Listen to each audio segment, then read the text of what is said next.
Taiwan was for a while run by Chiang Kai-shek, and his 4 million man army vowed that one day we're going to return. I remember one of my histories, you said, but those men are going to get old someday. Well, by now most of them have died of old age, including Chiang Kai-shek himself. The ones that aren't yet there, they're too old to fight. And their children, their sons particularly, don't seem to have any desire to go and take over China. But they used to have a dream that one day we're going to go back in and take back over China. Singapore, I've already talked about.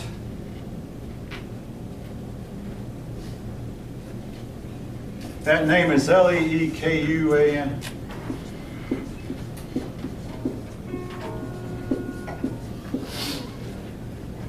Believe, I mean, again, these names do have some variations in spelling. LEC? Is that a C or a U? This one, After the E. it's an E. Okay.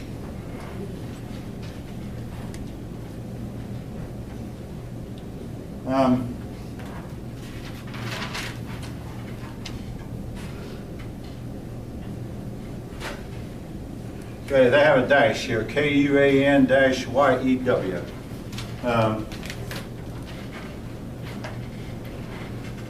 Anyway, I've already mentioned how that he took over, brought law and order to Singapore, and that for the most part the people of Singapore love it because they recall how things were before he came in.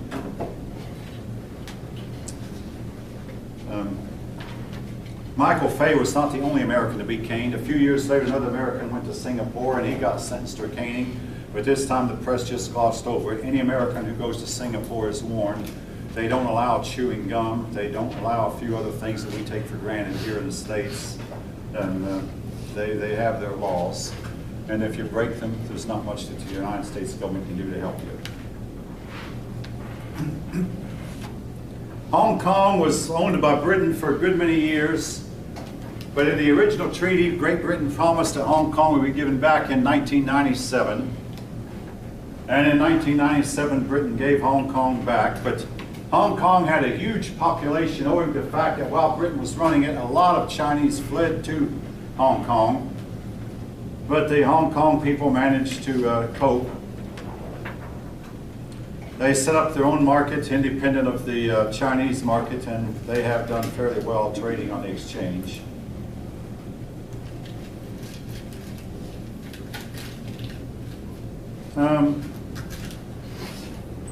Hong Kong, your book says that they've had a sensible government like Singapore has. Again, your book calls Singapore's government sensible. The leaders generally avoid corruption, and they govern with a firm hand. Nevertheless, it's a fair hand, fair but firm. And if you're honest, people don't have anything to fear from the power of their laws.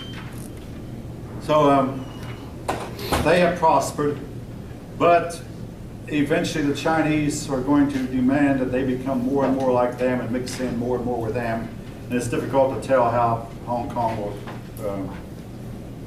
how well Hong Kong will do once they become more and more like the Chinese.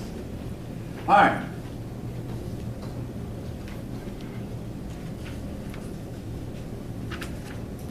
Now, your book spends a couple of pages talking about Australia and New Zealand. The only thing I'm going to ask you, remember about these two places, is when the United States and Soviet Union were going in their arms race, particularly nuclear arms, both countries did nuclear testing in the South Pacific because it's the place on Earth that has the fewest people who live there. New Zealand objected because they were the nearest inhabited area to the testing sites. Eventually, I mean, both Australia and New Zealand also protested the nuclear testing because they said the fallout was this. But eventually, both countries, United States and Soviet Union, stopped their atmospheric testing. The United States does most of its testing now underground, and I don't know where Russia does its testing. But not much testing is done in the open Pacific Ocean anymore. The way it works, folks, is the fallout, the radioactivity from a nuclear blast will tend to go toward the east. That was the argument we used and said, well, the fallout's not going to head towards Australia and New Zealand because we're testing east of you, and the fallout will go east, and by the time it gets anywhere like the Americas, it's going to be greatly diminished. But the Australians and New Zealand people didn't buy it. And among other people, my dad didn't buy it either. He believed that the radioactive fallout was affecting him and making him feel tired all the time. Today, I doubt that. But we feared fallout from the nuclear testing, particularly atmospheric testing, which has since been outlawed. All right. All right, it's 12:33. Anybody have any questions, comments? Just by way of a quick review, the test will include the names on it like Columbus. Columbus is coming back. Let's see. And moving on, there will be names like Martin Luther, Columbus, Martin Luther. Know enough to associate Karl Marx with communism, and also you might not know that Marx had a friend named Engels, who also was a communist all the last part of his life. Folk, I'm impressed by how many of these people when they were young men, they went to theological seminaries. Who went to theological seminaries young? Karl Marx for one, Charles Darwin for another, and Joseph Stalin for a third. Do you name another one? But Stalin, I mean, of all people, went to a seminary when he was younger. Stalin was not allowed to take his test because he couldn't pay the bill. But a lot of them started out apparently intending to become ministers or priests even. All right.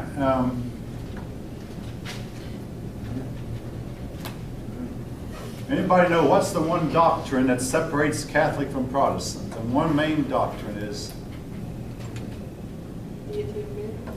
not just marriage of the clergy, but even more so perhaps than that. Justification by faith as opposed to justification by both faith and works. Yeah. The Catholics say you're justified by both faith and works. Protestants say it's faith alone, without works. No, what works? Officially, most Protestant denominations say it's faith alone without works. Not that every Protestant believes that. All right. Moving on.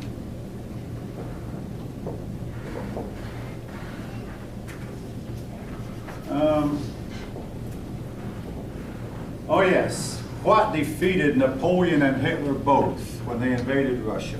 The winter. The cold, cold, cold Russian winters that caught them out in the open unprepared. The Russians could handle it far better It's than winter time. the invaders could. Who is the general who finally defeated Napoleon? I mean, I know Napoleon lost in Russia, but then he went home, reassembled, and was finally defeated by a general. Does anybody recall the general's name? General Defeated who? Napoleon. General Wellington.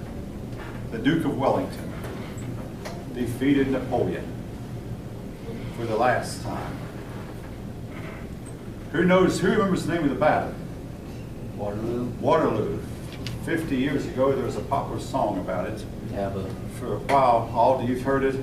All defeat was named Waterloo for a while. All final defeat.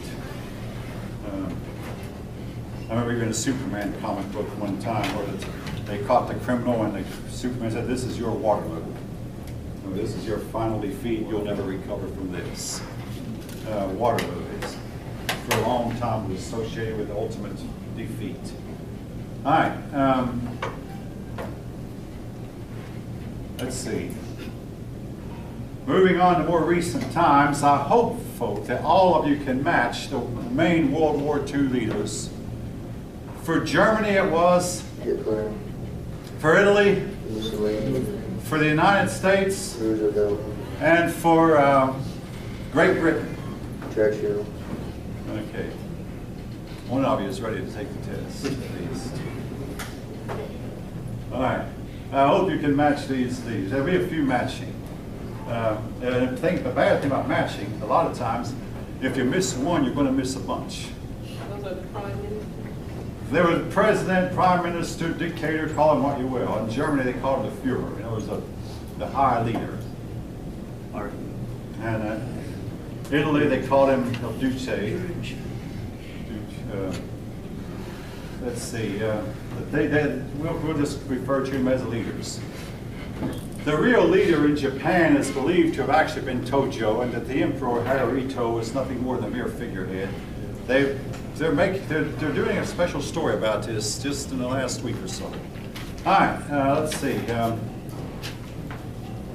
Oh yeah, between the wars, some man wrote a book about how to combat depression. He said that in depressed times, governments should spend more money, lower taxes. What was this man's name? George Keynes. John Maynard. It looks like it's pronounced Keynes, but it's actually pronounced Keynes. John Maynard Keynes. And his economic policies have been followed by world leaders from that day to this. With the result, we wonder any day now is the whole system going to come crashing down on us. I mean, hey, if every time there's a market drop, I think maybe this is it. But no, it bounces back up. Maybe it's this one. And we had the NASDAQ drop last week, and I thought maybe this is the one. But no, it bounces right back up every time. But maybe one of these days there'll be another meltdown like we had in 2008. And it would take a long time to recover from. Maybe it won't happen. I don't know. All right. Let's see. What event got World War I started in Europe? Yes, assassination of Archduke Franz. The Archduke was assassinated. In World War I, what got the United States involved more than anything else was the sinking of what big ship? Lusitania. Now, we did not declare war right away, but it did a lot to sway American opinion against Germany. That's true. Now, World War I is remembered for what feature on a battlefield that kept the war going on and on and on and on for a long time. Trench warfare. They couldn't break the trench stalemate. Finally, they did with the invention of the tank.